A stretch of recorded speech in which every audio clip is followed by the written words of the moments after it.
ಒಂದು ಜಾಫರ್ ಟೆಕ್ ಕನ್ನಡ ಸತ್ಯ ಮಾಹಿತಿಗಾಗಿ ಸ್ನೇಹಿತರೆ ನಮ್ಮ ಚಾನೆಲ್ಗೆ ಸ್ವಾಗತ.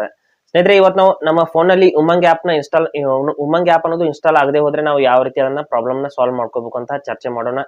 ಇಲ್ಲಿ ಕೆಲವು ಫೋನ್ಗಳಲ್ಲಿ ಒಂದು ಆಂಡ್ರಾಯ್ಡ್ ನ ಒಂದು ಏನು iOS ಏನಿದೆ ಅದರಲ್ಲಿ ಕೆಲವೊಂದಿಷ್ಟು ವಿವೋ ಫೋನ್ ಇರಬಹುದು ಅಥವಾ ಇನ್ನು ಕೆಲವೊಂದಿಷ್ಟು ಫೋನ್ಗಳಲ್ಲಿ ಇಲ್ಲಿ ಉಮಂಗ್ ಆಪ್ ಅನ್ನೋದು ಇನ್ಸ್ಟಾಲ್ ಆಗ್ತಾ ಇಲ್ಲ. ಯಾವ ರೀತಿ ನಾವು ಅದು ಇನ್ಸ್ಟಾಲ್ ಆಗದೆ ಹೋದ್ರೆ ಅದರ ಪರ್ಯಾಯವಾಗಿ ನಾವು ಯಾವ ರೀತಿ ಉಮಂಗ್ ಆಪ್ ನಲ್ಲಿ ಓಪನ್ ಮಾಡ್ಕೋಬೇಕು ಅಂತ ನಾನು ಸಂಪೂರ್ಣವಾಗಿ ಇವತ್ತು ಹೇಳ್ತೀನಿ.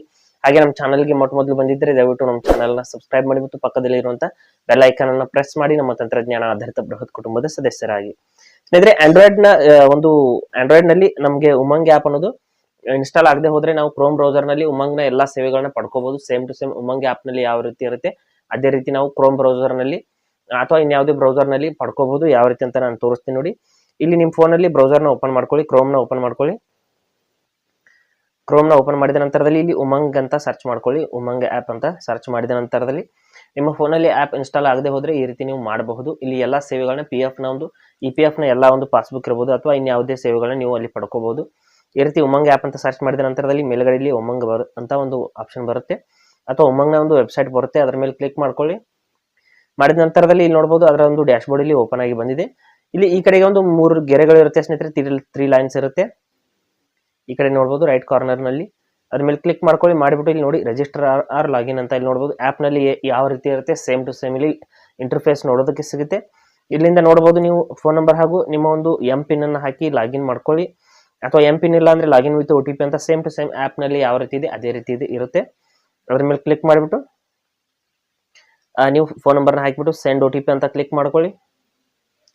ಮಾಡಿದ ತಕ್ಷಣದಲ್ಲಿ ಇಲ್ಲಿ ನೋಡಬಹುದು OTP ಅನ್ನೋದು ಸೆಂಡ್ ಆಗುತ್ತೆ. ಆದ ನಂತರದಲ್ಲಿ ಇಲ್ಲಿ 6 ಅಂಕೆಗಳು OTP ನ ಹಾಕಿಬಿಟ್ಟು ವೆರಿಫೈ OTP ಅಂತ ಕ್ಲಿಕ್ ಮಾಡಿದ್ರೆ ನಿಮ್ಮ ಅಕೌಂಟ್ ಅನ್ನೋದು ನೇರವಾಗಿ ಲಾಗಿನ್ ಆಗುತ್ತೆ. ನೋಡಿ ಈ ರೀತಿ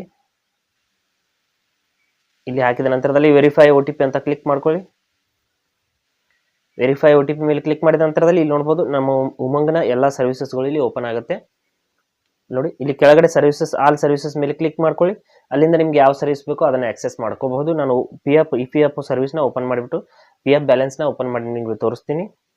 ನೋಡಿ EPF ಮೇಲೆ ಕ್ಲಿಕ್ ಮಾಡ್ಕೊಳ್ಳಿ. ವ್ಯೂ ಬ್ಯಾಲೆನ್ಸ್ ಮೇಲೆ ಕ್ಲಿಕ್ ಮಾಡ್ಕೋತೀನಿ. ನೀವು EPF ಮಾತ್ರ ಅಲ್ಲ ಬೇರೆ ಯಾವುದೇ ಸೇವೆನ ಇಲ್ಲಿಂದ ಆಕ್ಸೆಸ್ ಮಾಡ್ಕೋಬಹುದು. ನೋಡಿ ನಾನು UAN ನಂಬರ್ ಹಾಕಿಬಿಟ್ಟು ಸಬ್ಮಿಟ್ ಅಂತ ಕ್ಲಿಕ್ ಮಾಡ್ತೀನಿ. ನಂತರದಲ್ಲಿ ಅಗ್ರಿ ಅಂತ ಕ್ಲಿಕ್ ಮಾಡ್ಕೋತೀನಿ. ಕ್ಲೋಸ್ ಅಂತ ಕ್ಲಿಕ್ ಮಾಡ್ತೀನಿ. OTP ನ ಹಾಕಿಬಿಟ್ಟು ಸಬ್ಮಿಟ್ ಮಾಡ್ತೀನಿ. ಮಾಡಿದ ತಕ್ಷಣದಲ್ಲಿ ನನ್ನ EPF ನ ಒಂದು ಪಾಸ್ಬುಕ್ ಅನ್ನೋದು ನೇರವಾಗಿ ಇಲ್ಲಿ ಓಪನ್ ಆಗುತ್ತೆ. ಇಲ್ಲಿ ನೋಡಿ ಸಬ್ಮಿಟ್ ಅಂತ ಕ್ಲಿಕ್ ಮಾಡಿದ ನಂತರದಲ್ಲಿ ಇಲ್ಲಿ ಆಪ್ ನಲ್ಲಿ ಯಾವ ರೀತಿ ಇರುತ್ತೆ ಅದೇ ರೀತಿ ಎಲ್ಲಾ ಸೇವೆಗಳನ್ನ ಟೋಟಲ್ ಆಗಿ ನೀವು ಇಲ್ಲಿ ಪಡ್ಕೋಬಹುದು. ಇಲ್ಲಿ ನೋಡಿ ಸಬ್ಮಿಟ್ ಮಾಡಿದ ನಂತರದಲ್ಲಿ ನೋಡಬಹುದು ಇಲ್ಲಿ ಯಾವ ಕಂಪನಿ ಅಂತ ಸೆಲೆಕ್ಟ್ ಮಾಡ್ತೀನಿ. ನೋಡಬಹುದು ಈ ರೀತಿ ನಾವು ಯಾವುದೇ ಸೇವೆನಲ್ಲಿ ಒಂದು ಆಕ್ಸೆಸ್ ಮಾಡ್ಕೋಬಹುದು. ಆಪ್ ಇನ್ಸ್ಟಾಲ್ ಆಗ್ತಾ ಇಲ್ಲ ಅಂತ ನೀವು ಟೆನ್ಷನ್ ಆಗಬೇಡಿ. ನೀವು ಉಮಂಗ್ ಒಂದು ಆಪ್ ನ ಸಂಪೂರ್ಣ ಅಂತ ಇಂಟರ್ಫೇಸ್ ನೀವು ಬ್ರೌಸರ್ ನಲ್ಲಿ ಕೂಡ ತಗೋಬಹುದು.